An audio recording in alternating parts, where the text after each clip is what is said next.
नमस्कार दोस्तों, स्वागत है आपका एक बार फिर से। दोस्तों, आज हम पढ़ने वाले हैं नागरिकता के बारे में कि किस प्रकार से नागरिकता को हमारे संविधान में डिफाइन किया गया है, नागरिकता किस प्रकार से हम प्राप्त कर सकते हैं, हमारे संविधान में किस प्रकार से नागरिकता प्राप्त करने के प्रावधान दिए गए हैं और नागरिकता होती क्या है। अब समझते हैं, थोड़ा सा बिल्कुल सिंपल भाषा में समझेंगे कि नागरिकता का मतलब क्या है। नागरिकता का मतलब है कि किसी अन्य देश की तरह ही भारत में भी दो प्रकार के लोग होते हैं। एक क्या होता है, एक तो होते हैं आपके नागरिक जो देश के नागरिक होते हैं, और दूसरे कौन से होते हैं, विदेशी। दूसरे होते हैं आपके विदेशी। तो किसी भी राष्ट्र का मतलब आप अगर किसी देश में रह रहे हैं तो आप कैसे और पता चलेगा कि आप उस देश के नागरिक हैं। तो सरकार इसके लिए आपके लिए आईडी कार्ड जारी करती है, आईडी कार्ड इश्यू करती है, जिससे आपको पता चलता है नागरिक कि आप उस देश के नागरिक हैं। लेकिन किस आधार पर वो आपको नागरिक मानेंगे, किस आधार पर नागरिक नहीं मानेंगे, ये थोड़ा आज हम जानेंगे। तो इसके लिए संविधान के भाग 2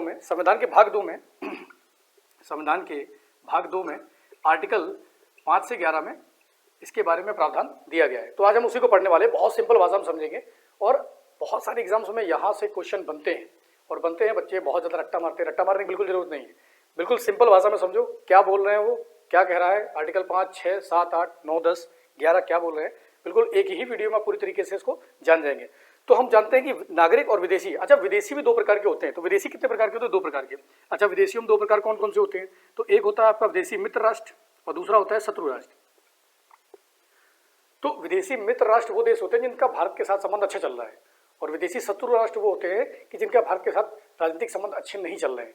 अच्छा, विदेशी मित्र जो राष्ट्र है उनको कुछ सुविधाएं दी जाती हैं, जैसे कुछ सुविधाएं दी जाती हैं और कुछ छूट दी जाती है और कुछ छूट नहीं दी जाती है। तो अगर हम विदेशी मित्र राष्ट्र की बात करते हैं तो इनको कुछ आर्टिकल्स में छूट नहीं है, बाकी सारे आर्टिकल्स में छूट है। तो हम आर्टिकल्स की अगर बात करें तो आर्टिकल आपका 19 हो गया।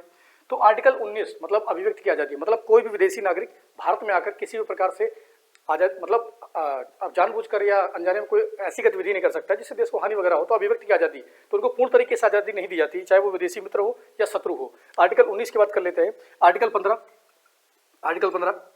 क्या है, लिंग व जाति के आधार पर इसको डिफाइन किया गया है। तो आर्टिकल 15 की भी उन्हें छूट नहीं होती है, आर्टिकल 19 की छूट नहीं होती है, आर्टिकल 15 की छूट नहीं होती है। और आर्टिकल आपका 16, आर्टिकल 16 ये कहता है अवसर की समानता के बारे में, कि अवसर की समानता प्रॉपर तरीके से आर्टिकल 16 भी उनके लिए उनको छूट प्राप्त नहीं करता है। और दूसरा क्या हो गया कि सार्वजनिक पद, अगर कोई भी सार्वजनिक पद होता है सरकार में, सार्वजनिक पदों पर नियुक्ति के लिए उन्हें छूट नहीं मिलती है, चाहे वो विदेशी मित्र का हो या विदेशी शत्रु राष्ट्र का हो। तो और दूसरा क्या हो गया कि कोई भी बाहरी नागरिक जो होता है वो लोकसभा या राज्यसभा का चुनाव नहीं लड़ सकता है, चाहे वो विधानमंडल का चुनाव नहीं लड़ सकता है।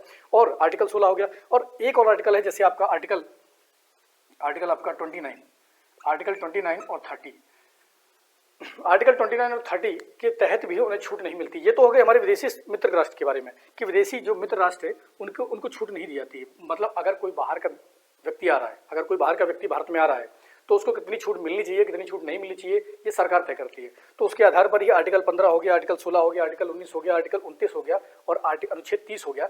तो ये इनके तहत इनको छूट नहीं दी जाती है। बहुत सारे एग्जाम्स में इनसे क्वेश्चन बनते हैं कि बताइए कौन से आर्टिकल जो है विदेशियों को प्राप्त नहीं है। तो मित्र अच्छा, दो टाइप के क्वेश्चन बना देंगे वो, कि विदेशी मित्र राष्ट्र या विदेशी शत्रु राष्ट्र। तो मित्र राष्ट्रों को आपका 15, 16, 19, 29, 30 प्राप्त नहीं है। लेकिन विदेशी शत्रु जो होते हैं इनको आर्टिकल 22 के तहत एक्स्ट्रा, मतलब आर्टिकल 22 विदेशी शत्रु के लिए है, ध्यान रखना है इसको, कि उनको मतलब आप नज़रबंदी और गिरफ्तारी में संरक्षण वो नहीं प्राप्त होता है आर्टिकल 22 के तहत। तो ये बहुत ही महत्वपूर्ण टॉपिक है, इसको थोड़ा सा हम ध्यान रखेंगे कि अब विदेशी मित्रों के लिए तो आपके 15, 16, 19, 29, 30 है, लेकिन शत्रु राष्ट्र के लिए आर्टिकल 22 बीच में ऐड हो जाता है और यहाँ से एग्जाम में बहुत सारे क्वेश्चन बनते हैं। ठीक है, तो हमने नागरिकता का अर्थ और महत्व समझ लिया कि मतलब क्या होता है।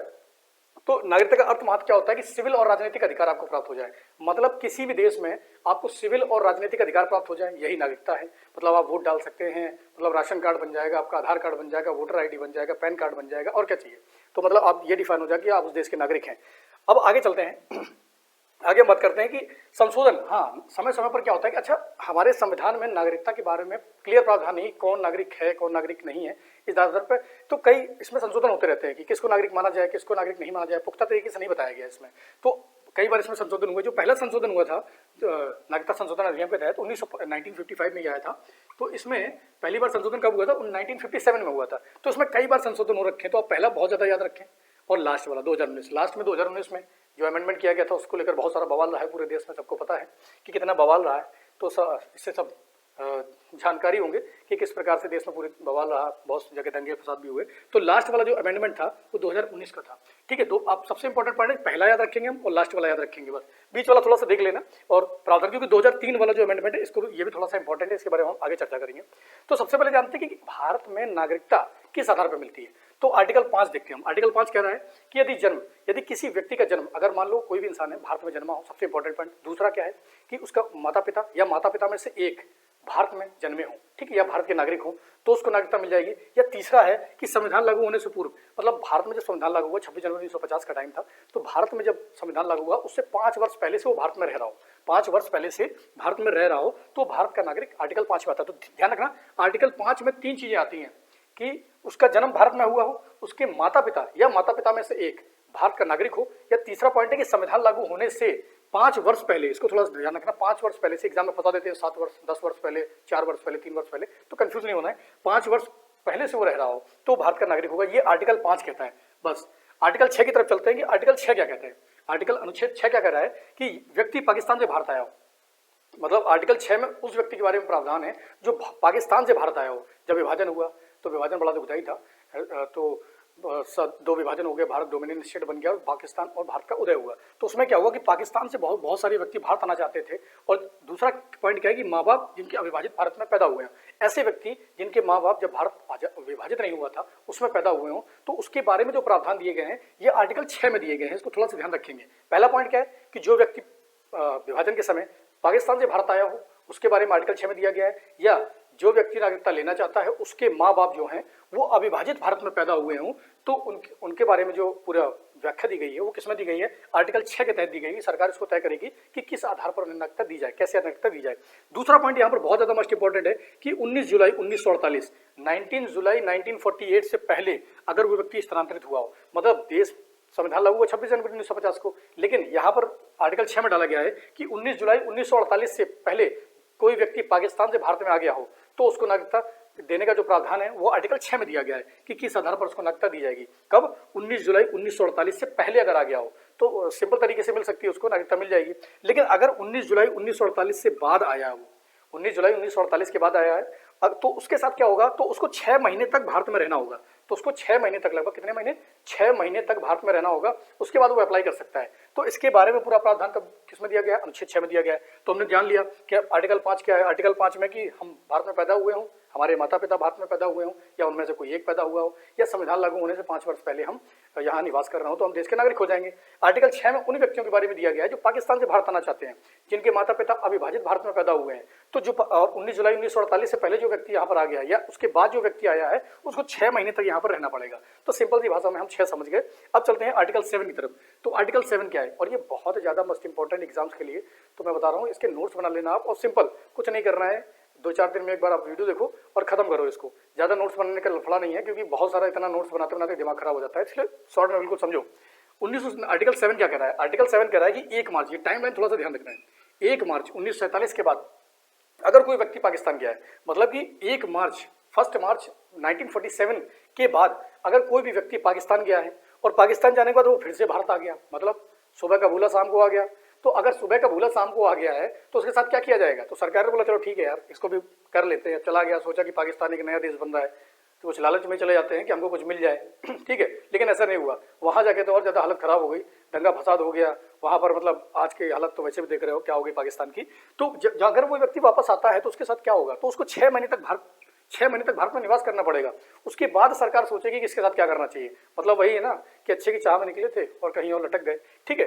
तो आर्टिकल 7 क्या कह रहा है कि सुबह का भूला शाम को आ जाए। सीधी बात है, कभी भी एग्जाम में आ जाए कि भाई साहब ये बताइए आर्टिकल 7 क्या है, तो इतना ध्यान रख रहा है कि जो सुबह का भूला शाम को आ जाए उसे भूला नहीं कहते हैं, ये आर्टिकल 7 कहता है, ठीक है। आगे चलते हैं, आर्टिकल 8 क्या है। आर्टिकल 8 है माँ बाप देश में पैदा हुए लेकिन व्यक्ति बाहर रह रहा हो, मतलब कि जैसे मान लीजिए भारत के माँ बाप हैं, भारत में आपके माँ बाप हैं और आप कहीं विदेश में नौकरी कर रहे हैं, ऐसे बड़े IITians MBA वगैरह करते हैं, बाहर चले जाते हैं, तो उनके लिए जो प्रावधान दिए गए हैं, एग्जाम में आ जाता है बहुत सारा कि आर्टिकल 8 क्या है। तो आर्टिकल 8 सिंपल सी भाषा में ध्यान रखना कि माँ बाप तो देश में निवास कर रहे हैं लेकिन उनकी संतानें बाहर काम कर रही हैं। अगर उनकी संतानें बाहर काम कर रही हैं तो इसका प्रावधान किस में दिया गया है, तो आर्टिकल 8 में दिया गया है। बस कोई बात, कुछ नहीं करना है, इसके अलावा एक्स्ट्रा नहीं पढ़ना है। अच्छा, ये तो हो गया किस आधार पर भारत में नागरिकता दी जाए। तो आर्टिकल 5, 6, 7, 8।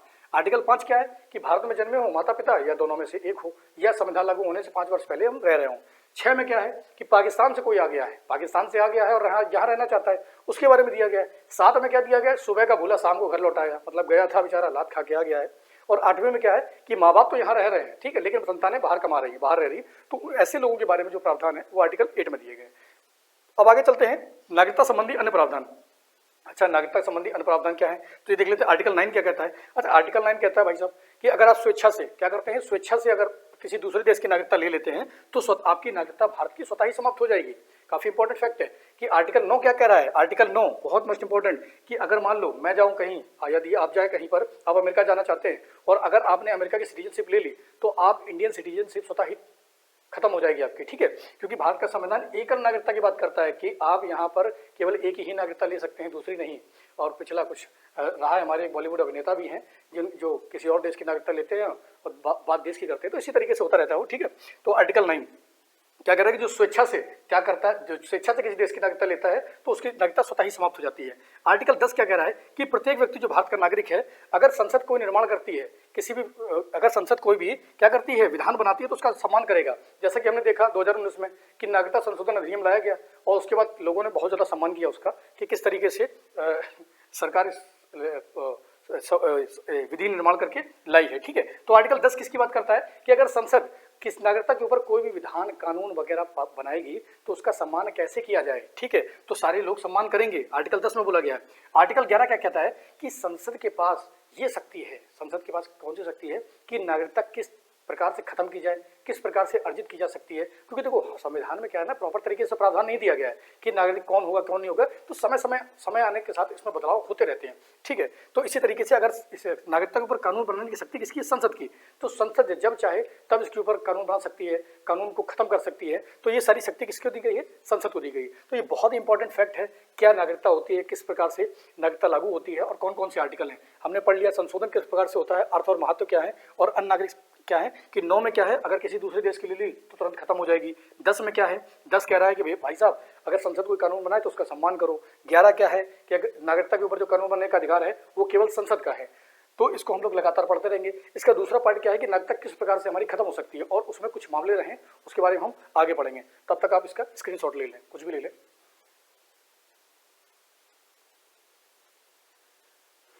तो अभी के लिए हम आगे पढ़ते हैं कि नागरिकता किस प्रकार से समाप्त हो सकती है, ठीक है। हम अगले पार्ट में पढ़ेंगे, तब तक आप इसको पढ़ते रहिए, नोट्स बनाते रहिए, बिल्कुल सिंपल वे में।